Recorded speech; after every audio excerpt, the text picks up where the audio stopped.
श्री स्वामी समर्थ. बाळा, तुझ्या वाईट दिवसात तुझा तमाशा बनवून, तुझा तमाशा होताना पाहून ज्यांनी ज्यांनी आनंद लुटला, आता नियतीचे चक्र हे उलटे फिरलेले आहे. आता त्या लोकांचा तमाशा होत आहे. तुझ्या आयुष्यात वाईट होण्यासाठी ज्यांनी प्रयत्न केले, आता त्यांना त्यांच्या कर्माची शिक्षा मिळत आहे. तुझ्या जीवनात आग लागलेली असताना त्या आगीमध्ये त्यांनी त्यांच्या पोळ्या भाजून घेतल्या. आता परिस्थिती उलटी झालेली आहे. आता त्यांच्या आयुष्यात आग लागलेली आहे आणि त्यांचा तमाशा होताना तू पाहणार आहेस. होय बाळा, हे कर्माचे चक्र आहे. जसे कर्म कराल तेच फेडावे देखील लागणार. त्यामुळे त्यांना आता त्यांच्या कर्माची शिक्षा ही त्यांना मिळत आहे. बाळा, आजपर्यंत तुला खूप अपमानांचा सामना करावा लागला. तुला कोणी कधीच महत्त्व दिले नाही. नेहमी तुला हीन नजरेने, खालच्या नजरेने पाहण्यात आले. तू तुझ्या आयुष्यात कधीच काहीच करू शकणार नाहीस, एवढी तुमची लायकीही नाही, असे कठोर शब्द तुमच्याबद्दल तुमच्याच माणसांचे उच्चारले. तुम्हाला कायम कमी लेखले. त्यामुळे तुमच्या आत्मविश्वासाची नेहमी त्या लोकांनी चिंध्या केल्या. तुमचे पाय, तुमची प्रगती ही त्यांनी या हीन विचारांनी बांधून ठेवली आणि त्यामुळेच तुम्ही तुमच्या आयुष्यात तुम्हाला खूप काही करायचे असतानाही तुम्ही मागे राहत गेला. तुमच्याच लोकांनी तुमचा खूप अपमान केला. ते लोक स्वतःला खूप हुशार, खूप बुद्धिमान समजत होते. त्यांच्या पैशांचा त्यांना खूप अभिमान, खूप घमंड झालेला होता. त्या घमंडापायी ते तुम्हाला हिणवत होते, तुमची चेष्टा करत होते, तुमच्यावर हसत होते. पण तरी देखील तू तुझे प्रयत्न करणे न थांबवता हळूहळू का होईना तुझे प्रयत्न तुम्ही चालूच ठेवले. बाळा, तुला ससा आणि कासवाची गोष्ट तर माहितीच असेल. त्यातील कासव हे तुझे प्रतीक आहे आणि ससा हे त्या लोकांचे प्रतीक आहे. कासव हळूहळू का होईना न थांबता पुढे पुढे चालत राहते आणि शेवटी त्याचाच विजय होतो. आणि ससा स्वतःला खूप हुशार, खूप चतुर, खूप चालाक समजत होता. तो अपयशी झाला, तो हरला. विजय हा कासवाचा झाला. अगदी त्याचप्रमाणे तुझ्या जीवनातही तसेच घडणार आहे. तुझा विजय हा होणार आहे हे निश्चित आहे आणि त्या लोकांचा पराभव देखील निश्चित आहे. कारण त्या लोकांचे कर्म त्यांनी खूप वाईट केलेले आहे. त्यांनी तुझ्यासोबत जे जे केले तेच आता त्यांच्यासोबत घडत आहे.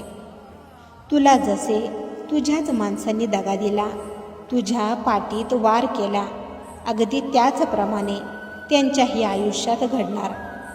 त्यांच्याच लोकांकडून, ज्या लोकांवर त्यांनी एवढा विश्वास ठेवला, तेच लोक त्यांच्या पाठीत वार करणार, त्यांना धोका देणार, त्यांचे आयुष्य उद्ध्वस्त करणार. आणि हे सर्व होताना तू स्वतः पाहणार. आणि हीच त्यांची शिक्षा आहे. जो कोणी आमच्या साध्या भोळ्या भक्ताला त्रास देण्याचा प्रयत्न करेल, आमच्या साध्या भोळ्या बाळाला त्रास देण्याचा प्रयत्न करेल, त्याला आम्ही कधीच माफ करणार नाही. ही आई तिच्या मुलाचे अहित करणाऱ्या लोकांना उद्ध्वस्त करून टाकणार. त्यामुळे बाळा, त्या लोकांना त्यांच्या अपराधाची शिक्षा ही आम्ही स्वतः देत आहोत. आजपर्यंत ते तुझ्यावर हसत होते. आता त्यांची वाईट अवस्था पाहून सगळे जग त्यांच्यावर हसणार आणि हे सर्व तू पाहणार. बाळा, तू घाबरू नकोस, काळजी करू नकोस. ही तुझी आई तुझ्यासोबत नेहमी आहे. तू निश्चिंत राहा. बाळा, तुझ्या या आईवर जर खरंच मनापासून विश्वास असेल तर स्वामी माऊली लिहायला विसरू नकोस. जे जे वाईट तुझ्यासोबत घडले आता ते सर्व वाईट त्यांच्यासोबत घडणार. बाळा, तुझ्यावर गणेश देवांची खूप कृपा आहे. ते विघ्नहर्ता आहेत. तुझे सर्व विघ्न आता ते हरणार आहेत. तुझ्या जीवनात खूप आनंद, सुख, समाधान येत आहे. त्यामुळे तू दुःखी होऊ नकोस. आजपर्यंत तुम्ही खूप दुःख सहन केलेले आहे, पण आता तुझे सुखाचे, आनंदाचे दिवस येत आहेत. त्यामुळे तू आता आनंदी राहा. बाळा, ज्या गोष्टीची तुम्ही वाट पाहत होता ती गोष्ट लवकरच घडणार. तुझ्या बाजूनेच सर्व गोष्टी घडणार. ज्यांच्यावर तुम्ही खूप प्रेम केले, ज्यांच्यावर तुम्ही खूप विश्वास ठेवला, ज्यांना तुम्ही तुमचे सर्वस्व मानले, त्यांनीच तुम्हाला खूप दुःख दिले. तुम्हाला हरवण्यासाठी सर्व मर्यादा त्यांनी पार केल्या. तुम्हाला खूप रडवले आणि तुमचे दुःख, तुमचे अश्रू पाहून ते खूप आनंदी झाले. त्यांना वाटत होते की त्यांना कोणीच पाहत नाही, पण ते हे विसरले की हे पूर्ण ब्रह्मांडाच्या शक्ती हे सर्व अन्याय होताना पाहत आहेत. या ब्रह्मांडाच्या शक्तींना तुमच्यावर होणारा हा अन्याय सहन झाला नाही, म्हणून या ब्रह्मांडाच्या शक्तींनी तुम्हाला त्या राक्षसांच्या जाळ्यातून सुखरूप दूर नेले आणि त्यांच्या सुरक्षा कवचामध्ये तुम्हाला सुरक्षित ठेवले. आणि आता या ब्रह्मांडाची कुदृष्टी तुमच्या शत्रूंवर, त्या राक्षसांवर पडलेली आहे. आता खूप मोठ्या आगीच्या ज्वाळांमध्ये तुमचे शत्रू तडफडत आहेत, जळत आहेत. कोणत्याही व्यक्तीवर अन्याय करून कोणी सुखी राहू शकत नाही. त्याची शिक्षा ही त्यांना भोगावीच लागते. तुझ्या जीवनात जो एकटेपणा आलेला आहे तो लवकरच दूर होणार. तुझ्या हक्काचे तुला लवकरच मिळणार. तू खूप आध्यात्मिक आहेस. तुझे आमच्यावर खूप प्रेम आहे. तू तुझे जीवन आमच्या चरणांवर अर्पण केलेले आहेस. बाळा, तुझ्या विश्वासाला कधीच तडा जाणार नाही. जो आमचा हात पकडतो त्याचे रक्षण आम्ही नेहमी करतो. त्याला योग्य तो मार्ग आम्ही दाखवतो. तुझ्या जीवनाची नौका देखील सुखरूप किनाऱ्यापर्यंत जाणार. कितीही वादळे येऊ दे, मोठमोठ्या लाटा येऊ देत, पण तुझी जीवन नौका सुखरूप किनाऱ्यापर्यंत नक्कीच पोहोचणार. तू निश्चिंत राहा. आमचा आशीर्वाद नेहमी तुझ्यावर आहे. तुझ्यावर सूर्यदेवांची कृपा देखील आहे. त्यांच्या आशीर्वादांमुळे खूप तेजस्वी तुझे व्यक्तिमत्व बनणार आहे. खूप मानसन्मान तुला मिळणार आहे. तुझी खूप प्रगती होणार आहे. त्यामुळे तू काळजी करू नकोस. तुझ्यावर या ब्रह्मांडाच्या सर्व शक्तींचा भरभरून आशीर्वाद आहे. त्यांची कृपा तुझ्यावर खूप आहे. त्यामुळे नेहमी या ब्रह्मांडाचे तू आभार व्यक्त करत जा. तुझे नेहमी कल्याण होईल. तुझी सर्व कामे मार्गी लागणार आहेत. तुझ्या मनात ज्या काही चिंता, काळजी नेहमी चाललेल्या असतात, त्या चिंता, काळजी करणे सोडून दे. कारण तुम्ही ज्या चिंता करत असता त्या विनाकारण असतात. तुमच्या मनात जे विचार येत आहेत ते चुकीचे आहेत. तुम्ही जसा विचार करत आहात त्याची दुसरी बाजू देखील पाहण्याचा प्रयत्न करा. तुम्हाला उत्तर मिळेल आणि जो त्रास तुम्हाला होत आहे तो तुम्हाला त्रास होणार नाही. कोणताच निर्णय हा घाईगडबडीत घेऊ नका. कोणाबद्दलही तुमचे मत लगेचच बनवू नका. पहिला पूर्ण विचार करा, त्या गोष्टीची शहानिशा करा, मगच व्यक्तीविषयी तुमचे मत बनवा. जर तुमचे मन खूप विचलित झालेले असेल तर थोडा वेळ शांत बसा. थोडी ध्यान साधना करा.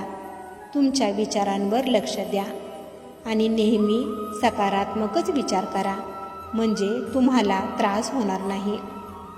तुझ्यावर कोणी कितीही नकारात्मक क्रिया करू देत, त्या नकारात्मक क्रियांचा तुझ्यावर कोणताच परिणाम होणार नाही. तुझ्या शत्रूंना त्यांचे काम करायचे आहे ते त्यांना करू दे. तुम्ही आमच्या सुरक्षा कवचामध्ये सुरक्षित आहात पूर्णपणे. या पूर्ण ब्रह्मांडाच्या शक्ती नेहमी तुमचे रक्षण करत असतात. त्यामुळे तुझ्या मनात कोणतीच भीती शंका आणू नकोस. तुझ्यावर खूप जण जळत आहेत. तुझ्यात झालेला बदल पाहून सर्वजण खूप आश्चर्यचकित होत आहेत. बाळा, तू नेहमी तुझ्या स्वतःवर पूर्ण लक्ष लाव. स्वतःचे भले कशात आहे, तुला काय करायला पाहिजे म्हणजे तुझे सर्व चांगलेच होईल. तुझे ध्येय पूर्ण होईल. तुम्ही नेहमी आनंदी राहाल याकडेच तुझे पूर्ण लक्ष लाव. तुम्ही ज्या गोष्टींचा विचार करत असता ती गोष्ट तुमच्या आयुष्यात सत्यात उतरत असते.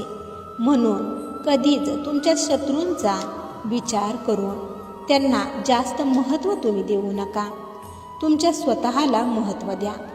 स्वतःचा विचार करा, मगच सर्व लोकांचे लक्ष तुमच्यावर लागेल. तुमचा विचार लोक करू लागतील. तुमची प्रगती खूप वाढेल. म्हणून बाळा, नकारात्मक गोष्टींचा, नकारात्मक लोकांचा विचार करत बसून तुझा मोलाचा वेळ वाया घालवू नकोस. त्या लोकांना जास्त महत्त्व देऊ नकोस. फक्त स्वतःच्या चांगल्याचा, स्वतःच्या भल्याचाच विचार कर. स्वतःवर प्रेम कर. स्वतःवर पूर्ण विश्वास ठेव. सगळे तुझ्या बाजूनेच घडेल. तुझ्या भोवती या ब्रह्मांडाच्या सर्व शक्ती आहेत. कारण तुम्ही खूप मौल्यवान आहात हे लक्षात ठेवा. तुम्हाला जिंकायचे आहे, खूप मोठे बनायचे आहे ही गोष्ट लक्षात ठेवा.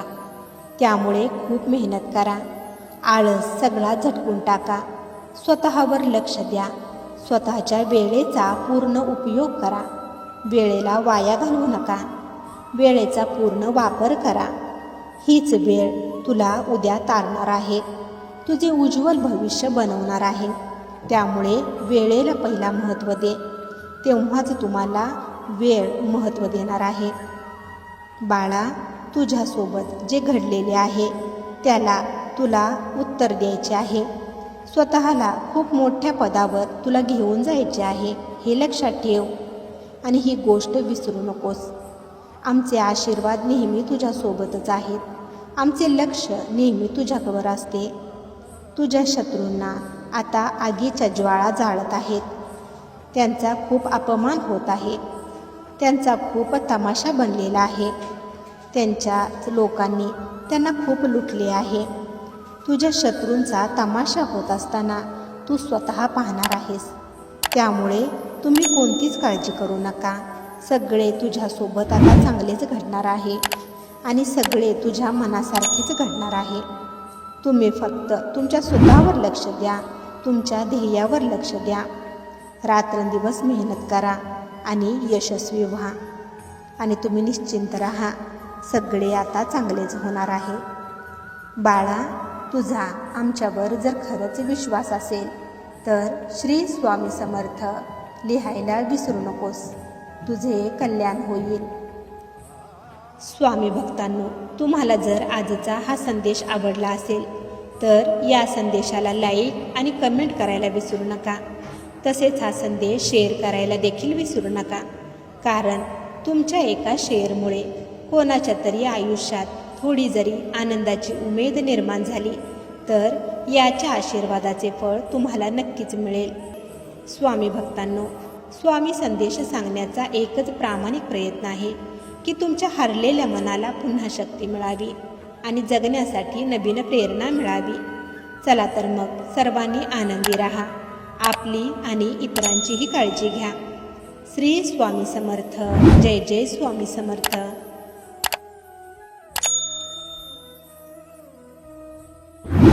स्वामी समर्थ चॅनलला लाईक करा, सबस्क्राईब करा, शेअर करा, बेल आयकॉनला क्लिक करायला विसरू नका.